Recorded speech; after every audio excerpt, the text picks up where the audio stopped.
Hello dear students and welcome back to my channel. In today's video, I'll share with you the most important questions along with the explanation of answers of leadership and management skills from degree 4th semester. Don't forget to check my playlist given in the comment section and do join my Telegram channel for PDF of answers. Let's begin. Write about negotiation. Negotiation एक process होता है जिसमें दो या फिर दो से ज़्यादा लोग एक साथ मिलकर आते हैं और फॉर्म करते हैं एक एग्रीमेंट या फिर किसी भी प्रॉब्लम को सॉल्व करते हैं। इस टाइप की नेगोशिएशन डेली लाइफ में, वर्क में, बिजनेस में बहुत काम आती है। Let's see the steps for negotiation. First step is preparation. Negotiation करने से पहले ये ज़रूरी है कि आप जानो कि आपको क्या चाहिए और कोशिश करो समझने की कि सामने वाले इंसान को क्या चाहिए, उसकी ज़रूरत क्या है। Second is discussion. So negotiation में किसी भी चीज़ का डिस्कशन होना ज़रूरी है, जैसे कि दोनों भी साइड्स के ओपिनियंस क्या है, ज़रूरतें क्या हैं और दोनों भी पार्टीज़ को क्या चाहिए। Third is compromise. दोनों भी पार्टीज़ को कोई ना कोई चीज़ को गिव अप करना होगा ताकि वो इस एग्रीमेंट में आ सके। Fourth is agreement. तो सब कुछ डिस्कस होने के बाद आप एक ऐसे सोल्यूशन पर अग्री करते हो जो कि दोनों भी पार्टीज़ के लिए बेस्ट है, सबके लिए बेस्ट है। नेगोशिएशन की मदद से हम सॉल्व कर सकते हैं कॉन्फ्लिक्ट्स को, यानी कि आर्ग्यूमेंट्स को। डील्स को हासिल किया जा सकता है जो कि सारी पार्टीज जो भी इन्वॉल्व है सबको फ़ायदा पहुंचाए। Question number 2, what is design thinking. तो डिज़ाइन थिंकिंग एक तरीका होता है लोगों की प्रॉब्लम्स को सॉल्व करने का, उनकी ज़रूरतों को समझने के बाद। डिज़ाइन थिंकिंग का मेन फोकस होता है क्रिएटिव सॉल्यूशंस निकालना लोगों की प्रॉब्लम्स का। इसके स्टेप्स हैं, पहला है एम्पैथाइज। एम्पैथाइज यानी कि समझना एक इंसान को या फिर एक ग्रुप को जिसके लिए आप डिज़ाइन कर रहे हो। इसका मतलब है सीखना उन लोगों के फीलिंग्स के बारे में, उनकी ज़रूरतों के बारे में और क्या मुश्किलात, क्या चैलेंजेस का सामना वो लोग कर रहे हैं उसके बारे में। सेकेंड इज़ डिफ़ाइन, यानी कि आप क्लियरली एक्सप्लेन करते हो, डिस्क्राइब करते हो उस प्रॉब्लम को जिसको सॉल्व करने की ज़रूरत है। Third is ideate. It means you are thinking about different ideas और different solutions ताकि आप उस प्रॉब्लम को सॉल्व कर सको। फोर्थ इज़ प्रोटोटाइप, यानी कि आप सिंपल मॉडल्स बनाते हो अपने आइडिया के ताकि आप उसे टेस्ट कर पाओ कि ये आइडियाज़ किस तरह काम करते हैं। फिफ्थ इज़ टेस्ट, आप ट्राई आउट करते हो डिफरेंट आइडियाज़ को और फिर देखते हो कि क्या ये आइडियाज़ इफ़ेक्टिवली उस प्रॉब्लम को सॉल्व करते हैं या नहीं। सो डिज़ाइन थिंकिंग का इस्तेमाल किया जाता है नए प्रोडक्ट्स को और नए सॉल्यूशंस को बनाने के लिए जो कि रियलिटी में लोगों को इसकी ज़रूरत है और वो लोग चाहते भी हैं कि इन प्रोडक्ट्स को बनाया जाए। Question number 3, what are the self management skills. Self management skills बहुत ज़रूरी होते हैं ताकि आप अपना वक्त, अपने एक्शंस और अपने इमोशंस को अच्छी तरीके से मैनेज कर पाओ। ये स्किल्स आपकी मदद करते हैं कि आप लाइफ में ऑर्गेनाइज्ड रहो, अपने गोल्स को हासिल करो। Some of the self management skills are, number 1, time management. इसमें आप प्लान करते हो और ऑर्गेनाइज करते हो अपने वक्त को ताकि आप जितने भी आपके टास्क है उसको टाइम पर फिनिश कर पाओ। Second is stress management. आप तरीके ढूंढते हो कि किस तरह आप लाइफ में काम रह सको मुश्किल वक्त में। यहाँ पर ओवरवेल्म का मतलब है ज़्यादा स्ट्रेस ले लेना and because of that stress आप प्रॉपरली सोच नहीं पाते हो। Third is self discipline. आप फोकस्ड रहते हो कि आपके जितने भी टास्क है वो आप कंप्लीट कर पाओ बिना डिस्ट्रैक्ट हुए। Fourth is goal setting. आप डिसाइड करते हो कि आपको क्या अचीव करना है, क्या हासिल करना है और फिर आप उसका प्लान डालते हो। Fifth is emotional control. आप अपने इमोशंस पर कंट्रोल करते हो, ख़ास तौर से मुश्किल हालात में। तो ये सारी स्किल्स को इम्प्रूव करके आप ज़्यादा सक्सेसफुल बन सकते हो और बेहतर कंट्रोल आपको मिल सकता है अपनी ज़िंदगी के ऊपर। Question number 4, right about emotional and social intelligence. Emotional intelligence यानी कि EQ काबिलियत होती है, यानी कि एबिलिटी होती है ताकि आप समझ पाओ अपने खुद के इमोशंस को और दूसरों के भी इमोशंस को समझ पाओ। First one is self awareness, यानी कि जानना खुद के बारे में कि आप क्या महसूस करते हो और समझने की कोशिश करना कि ऐसा आप क्यों महसूस करते हो। Second is self regulation, you control your emotions and your reactions. ख़ास तौर से मुश्किल वक्त में, मुश्किल हालात में, स्ट्रेसफुल सिचुएशंस में। थर्ड इज़ मोटिवेशन, यानी कि खुद के अंदर ऐसी काबिलियत रखना कि आप हमेशा अपने गोल्स पर ही फोकस्ड रहो, यहाँ तक कि मुश्किल से मुश्किल हालात में भी। फोर्थ इज़ एम्पैथी, एम्पैथी यानी कि समझना और केयर करना दूसरों के फीलिंग्स के बारे में।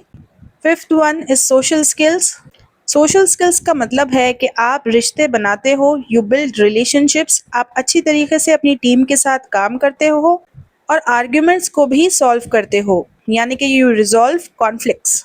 सोशल इंटेलिजेंस एक तरह की काबिलियत होती है कि आप समझ पाओ सोशल सिचुएशंस को, हालात को, और एक सही तरीके से ज़िंदगी में एक्ट करो। सो टुगेदर दोनों भी इमोशनल एंड सोशल इंटेलिजेंस मदद करते हैं मैनेज करने में रिलेशनशिप्स को, और बहुत अच्छी तरीके से काम करते हैं दूसरों के साथ। Question number 5, explain delegation of task. Delegation of task का मतलब है कि जितना भी काम है उसको आप डिवाइड कर देते हो लोगों के बीच और हर किसी को एक रिस्पॉन्सिबिलिटी देते हो इस टास्क को कंप्लीट करने की। इससे काम का प्रेशर यानी कि वर्कलोड कम हो जाता है और सब लोग मिलकर कंट्रीब्यूट करते हैं किसी भी चीज़ को कंप्लीट करने में। मेन पॉइंट्स डेलीगेशन के क्या है? सबसे पहला है चूजिंग द राइट पर्सन। जब आप लोगों में टास्क डिस्ट्रीब्यूट करते हो तब आपको इस बात का ध्यान रखना है कि जिसको भी आप टास्क दे रहे हो उसके पास वो स्किल्स है ताकि वो उस टास्क को कंप्लीट कर पाए। सेकेंड इज़ क्लियर इंस्ट्रक्शंस, आप क्लियर इंस्ट्रक्शंस देते हो कि क्या चीज़ों को करना ज़रूरी है जब आप काम देते हो किसी को, और क्लियरली इंस्ट्रक्ट भी करते हो कि कब तक ये काम होना चाहिए। थर्ड इज़ प्रोवाइडिंग सपोर्ट, यानी कि अगर जिसको आपने टास्क दिया है उसे किसी तरह की मदद की ज़रूरत है या फिर कोई क्वेश्चन पूछता है वो, तब आपको रेडी होना चाहिए उसकी मदद करने के लिए। फोर्थ वन इज़ ट्रस्ट, अब जिसको आपने टास्क दिया है कंप्लीट करने के लिए उसके ऊपर कंप्लीट भरोसा भी रखो, बिना उस पर बार बार चेक किए कि उसने काम किया है या नहीं, मतलब शक मत करो एक बार टास्क डेलीगेट करने के बाद। Fifth one is feedback, task होने के बाद आप उन्हें फीडबैक दो उनके काम के बारे में कि क्या चीज़ों को वो अगली बार इम्प्रूव कर सकते हैं। जब हम टास्क को डिवाइड करते हैं यानी कि डेलीगेट करते हैं टास्क को, इससे टीम बहुत ज़्यादा एफिशिएंट हो जाती है यानी कि अच्छी बन जाती है और हर किसी को मदद मिलती है कि वो भी न्यू स्किल्स को सीखे। Question number 6, what do you mean by leadership? Leadership का मतलब है काबिलियत यानी कि एबिलिटी, कि आप लोगों को गाइड कर पाओ और उन्हें इंस्पायर कर पाओ यानी कि इन्फ्लुएंस कर पाओ कि वो भी काम करें किसी भी कॉमन गोल को हासिल करने के लिए सबकी तरह। एक अच्छा लीडर वही होता है जो अपने सारे टीम मेंबर्स की मदद करता है कि वो अपना फुल पोटेंशियल पर रीच करें। फुल पोटेंशियल यानी कि कोई भी इंसान जितना भी बेस्ट कर सकता है वो। लीडरशिप में अब कुछ चीज़ें आती हैं। फर्स्ट है विजन, एक लीडर को क्लियर आइडिया होना चाहिए कि वो अपनी लाइफ में क्या हासिल करना चाहता है। Second is inspiring others, leaders जो होते हैं वो सबको इनकरेज करते हैं, मोटिवेट करते हैं टीम में कि सब मिलकर अपना बेस्ट एफर्ट डालें। थर्ड इज़ गुड कम्युनिकेशन, एक अच्छा लीडर वही होता है जो कि सबको एक्सप्लेन करता है अपने आइडियाज़ क्लियर वर्ड्स में और सबके आइडियाज़ को सुनता भी है। Fourth is decision making, leaders को चाहिए कि वो समझे ज़रूरत इम्पॉर्टेंट फ़ैसले लेने की, ऐसे फ़ैसले जो कि उसके ग्रुप को फ़ायदा पहुंचाए। Fifth one is setting an example, leaders को इस तरीके से एक्ट करना चाहिए कि लोग उन्हें फॉलो करना चाहें, वो एक एग्जाम्पल की तरह हो सबके लिए। अच्छी लीडरशिप से लोगों का लीडर के ऊपर ट्रस्ट बिल्ड होता है और टीम की भी मदद हो जाती है, सब एक साथ मिलकर एफिशिएंटली और इफेक्टिवली काम करते हैं गोल्स को रीच करने के लिए। Question number 7, what is planning for effective management? Planning for effective management का मतलब है कि आप एक प्लान को क्रिएट करते हो ताकि आप अपनी टीम को या फिर प्रोजेक्ट को मैनेज कर पाओ। ये प्लान आपकी मदद करता है कि आप अपने वक्त को ऑर्गेनाइज कर पाओ, अपने रिसोर्सेज को और अपने एफर्ट्स को, ताकि आप अपने गोल्स तक रीच कर पाओ। प्लानिंग करने के लिए कुछ स्टेप्स की ज़रूरत है, जैसे कि first one, setting clear goals, यानी कि आपको पता होना चाहिए एग्जैक्टली कि आपको चाहिए क्या ताकि आप वो हासिल कर सको जो आप चाहते हो। सेकेंड इज़ ऑर्गेनाइजिंग रिसोर्सेज, आप इस बात को मेक श्योर करो कि आपके पास सब कुछ है जिन सारी चीज़ों की आपको ज़रूरत है ताकि आप अपने गोल्स को हासिल कर पाओ, जैसे कि वक्त, पैसा और लोग। Third is creating a timeline. हर काम के लिए एक डेडलाइन सेट कर लो कि ये वक्त तक ये काम हो जाना चाहिए। इसी तरह सारा काम आपका वक्त पर हो जाएगा। Fourth is identifying challenges. आप सोचो उन प्रॉब्लम्स के बारे में जो कि आ सकती हैं और फिर एक प्लान क्रिएट करो like a solution to all those problems. Fifth one is monitoring progress. हर चीज़ को रेगुलरली चेक करो एंड मेक श्योर करो कि हर चीज़ प्लान के अकॉर्डिंग चले और ज़रूरी चेंजेस करो अगर ज़रूरत पड़े तब। इफ़ेक्टिव प्लानिंग की मदद से जितने भी रिसोर्सेज आपके पास है उन सभी को आप समझदारी से इस्तेमाल कर सकते हो और वक्त पर अपने गोल्स को हासिल भी कर सकते हो। Question number 8, artificial intelligence versus human intelligence. Artificial intelligence यानी कि एआई, ये वो मशीन्स होती हैं जो कि आपके सारे काम कर देंगी। जिन भी कामों में इंसान का दिमाग, उसकी सोच लगती है, जैसे कि प्रॉब्लम को सॉल्व करना या फिर कोई भी फैसला लेना। ह्यूमन इंटेलिजेंस काबिलियत होती है, एबिलिटी होती है किसी भी इंसान की कि वो सोचे, सीखे और समझे मुश्किल आइडियाज़ को। So both these intelligences have many differences. First is speed. AI जो है वो बहुत जल्दी टास्क कर लेती है, जबकि इंसान बहुत स्लोली सोच कर इसी काम को करते हैं, लेकिन एक क्रिएटिव वे में। Second is problem solving. इंसान बेहतर होते हैं प्रॉब्लम्स को सॉल्व करने में जो कि कॉम्प्लेक्स हो यानी कि मुश्किल, लेकिन जो एआई होता है यानी कि आर्टिफिशियल इंटेलिजेंस, वो टास्क को रिपीट करके कर सकता है ज़्यादा बार। Third is creativity. इंसान जो होते हैं वो नए आइडियाज़ ला सकते हैं, लेकिन एआई बस इंस्ट्रक्शंस को ही फॉलो कर सकता है। Fourth is emotions. इंसानों के पास इमोशंस होते हैं, लेकिन एआई जो है वो फीलिंग्स को नहीं समझ सकता। आर्टिफिशियल इंटेलिजेंस काम आती है लोगों के कैलकुलेशंस करने में और ऑटोमेटिकली टास्क को करने में बिना इंसान की मदद के, दैट इज़ ऑटोमेशन। वाइल जो इंसान होते हैं वो बेहतर होते हैं ऐसे टास्क को करने में जहाँ पर क्रिएटिविटी का इस्तेमाल करना ज़रूरी हो या फिर इमोशनल अंडरस्टैंडिंग की ज़रूरत हो। Question number 9, what do you mean by entrepreneurship? Entrepreneurship का मतलब है कि अपने खुद का बिजनेस स्टार्ट करना और रन करना खुद के बिजनेस को। एंटरप्रेन्योर्स को नज़र आते हैं कई सारे अपॉर्चुनिटीज़ मार्केट के अंदर और वो बनाते हैं न्यू प्रोडक्ट्स और सर्विसेज ताकि वो उन लोगों की ज़रूरतों को पूरा कर सके जिन्हें इन प्रोडक्ट्स और सर्विसेज की ज़रूरत है। एक एंटरप्रेन्योरशिप के लिए कई सारी चीज़ों की ज़रूरत है। सबसे पहला है इनोवेशन। एंटरप्रेन्योर्स वो लोग होते हैं जो कि नए आइडियाज़ लेकर आते हैं और पुराने एग्जिस्टिंग आइडियाज़ को भी इम्प्रूव करते हैं। Second is risk taking. Entrepreneurs हमेशा रेडी होते हैं नए चांसेस के लिए ताकि वो नए आइडियाज़ बना पाएँ और कामयाब हो पाएँ। Third is problem solving. Entrepreneurs जो हैं वो प्रॉब्लम सॉल्व करते हैं और नए तरीके ढूंढते हैं ज़िंदगी को आसान बनाने के लिए for everyone. Fourth is money management. Entrepreneurs जो हैं वो पैसे को, रिसोर्सेज को और लोगों को अच्छी तरीके से मैनेज करते हैं ताकि उनका बिजनेस अच्छी तरीके से चले। एंटरप्रेन्योर्स ही वो लोग होते हैं जो कि नए जॉब्स बनाते हैं, कंट्री की इकोनॉमिक ग्रोथ में मदद करते हैं और नए प्रोडक्ट्स लेकर आते हैं मार्केट में। Question number 10, what is स्वॉट analysis?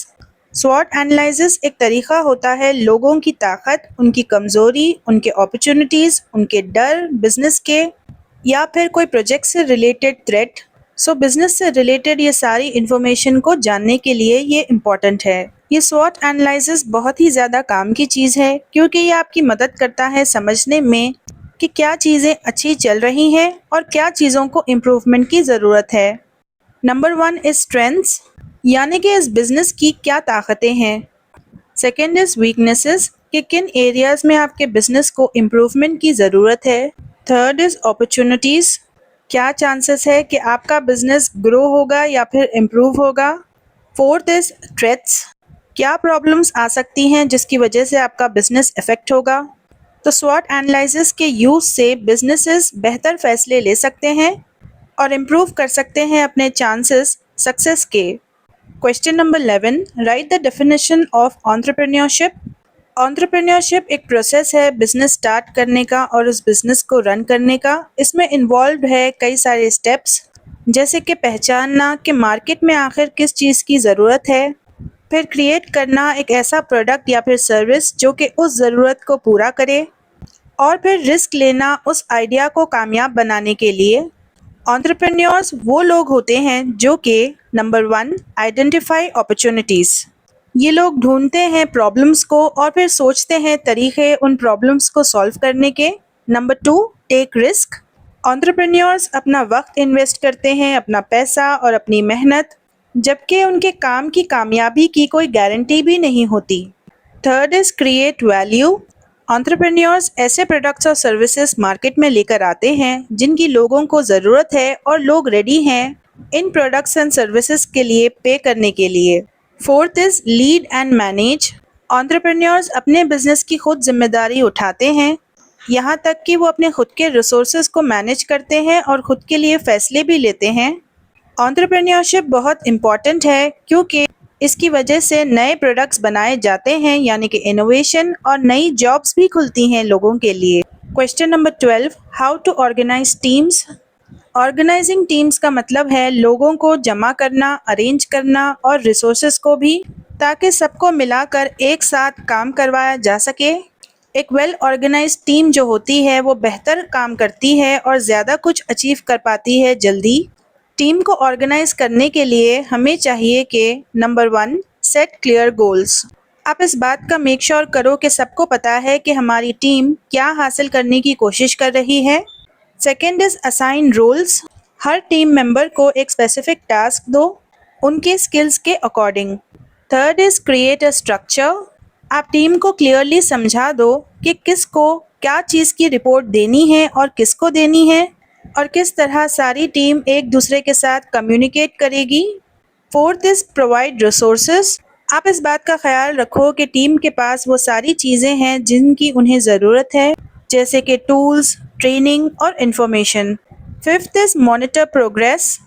आप इस बात पर एक चेक रखो कि टीम मेंबर्स रेगुलरली किस तरह काम कर रहे हैं, और अगर कुछ एडजस्टमेंट्स की ज़रूरत है तो वो भी आप कर दो। सो टीम्स को वेल ऑर्गेनाइज करने का मतलब यही है कि आप सबको लेकर एक साथ काम कर रहे हो एक कॉमन गोल को हासिल करने के लिए। Question number 13, what is autocratic leadership. Autocratic leadership एक तरह का स्टाइल होता है जहां पर एक लीडर फैसले लेता है सारे ग्रुप के लिए बिना किसी को कंसल्ट किए, यानी कि बिना दूसरों से पूछे। कुछ कंट्रीज़ में ऐसी ऑटोक्रेटिक गवर्नमेंट भी है, जैसे कि नॉर्थ कोरिया। वहाँ के लीडर का नाम है किंग जोंग उन, और उसी के पास सब ताकत है फैसले लेने की। वहाँ पर ना तो आज़ादी है और ना ही पब्लिक वोटिंग। सो एक ऑटोक्रेटिक लीडरशिप स्टाइल में कुछ चीज़ें आती हैं। Number 1, the leader has complete control over decisions, यानी कि सारे फैसले लीडर ही लेता है। Number 2 is that the whole team follows instructions without much input और feedback, यानी कि जो भी लीडर का इंस्ट्रक्शन होता है वो सारी टीम फॉलो करती है बिना कोई फीडबैक दिए, यानी कि बिना उस चीज़ को रिस्पॉन्ड किए। थर्ड इज़ कि इस टाइप का लीडरशिप स्टाइल ऐसे सिचुएशंस में काम आता है जहाँ पर बहुत जल्दी फैसले लेने की ज़रूरत हो। फोर्थ वन इज़ कि ऐसे लीडरशिप स्टाइल में क्रिएटिविटी सारे टीम मेंबर्स की कम हो जाती है और उनका मोराल भी डाउन हो जाता है, यानी कि वो सैड हो जाते हैं, होपलेस फील करते हैं और डीमोटिवेटेड भी, अगर उन्हें लगे कि उनके जो ओपिनियंस है वो बिल्कुल भी मैटर नहीं करते। सो ऑटोक्रेटिक लीडरशिप जो होती है वो बहुत अच्छी तरीके से काम करती है इमरजेंसीज में या फिर ऐसे हालात में जहाँ पर टीम को स्ट्रॉन्ग गाइडेंस की ज़रूरत हो, लेकिन ये बेस्ट थिंग नहीं हो सकती लंबे समय के लिए, स्पेशली जब आप एक टीम के साथ काम कर रहे हो। Question number 14, this is the last question. Right a brief note on idea validation. Idea validation का मतलब है कि आप टेस्ट करते हो कि आपका जो आइडिया है या फिर प्रोडक्ट है वो रियल वर्ल्ड में सही तरीके से काम करेगा भी या नहीं। किसी भी बिजनेस या फिर प्रोजेक्ट को शुरू करने से पहले ये ज़रूरी है कि आप लोगों पर चेक करो कि वो वाकई में आपके प्रोडक्ट का इस्तेमाल करेंगे, आपकी सर्विस यूज़ करेंगे भी या नहीं। स्टेप्स क्या है आइडिया वैलिडेशन के, let's see. First is market research. एक फुल पोटेंशियल वाले यानी कि बेस्ट कस्टमर से आप पूछो कि क्या उसे आपका आइडिया पसंद आया और क्या वो आपका प्रोडक्ट इस्तेमाल करेगा। Second is feedback. आप ओपिनियंस लो, राय लो एक्सपर्ट से या फिर उन लोगों से जिन्हें ऑलरेडी इस एरिया का एक्सपीरियंस हो। थर्ड इज़ प्रोटोटाइप टेस्टिंग, यानी कि आपके प्रोडक्ट का आप एक छोटा सा मिनी वर्जन बना लो और देखो कि किस तरह काम करता है। फॉर एग्ज़ाम्पल, अगर आपका प्रोडक्ट स्किन केयर से रिलेटेड है, तब आप एक मिनी वर्जन यानी कि सैम्पल प्रोडक्ट बना लो अपने प्रोडक्ट का और लोगों की स्किन पर अप्लाई करके देखो कि किस तरह वो परफॉर्म करता है। Fourth is adjustments. अब जो फीडबैक आपको लोगों से मिला है उसके अकॉर्डिंग या तो आपको अपने प्रोडक्ट में इम्प्रूवमेंट्स लाने की ज़रूरत है या फिर अपना आइडिया बदलने की ज़रूरत है। तो इस तरह अगर आप अपने आइडिया को वैलिडेट कर लो तब इससे आपका वक्त बचेगा, बिल्कुल भी टाइम वेस्ट नहीं होगा और ना ही रिसोर्सेज वेस्ट होंगे एक ऐसी चीज़ पर जो कि आगे चलकर काम ही ना करे। Students, if you think I was able to help you, then don't forget to hype this video and don't forget to contact me on my Telegram ID if you want easy notes. Do check out the playlist that I gave in the comment section and hit the bell icon to get notified for my next upcoming video.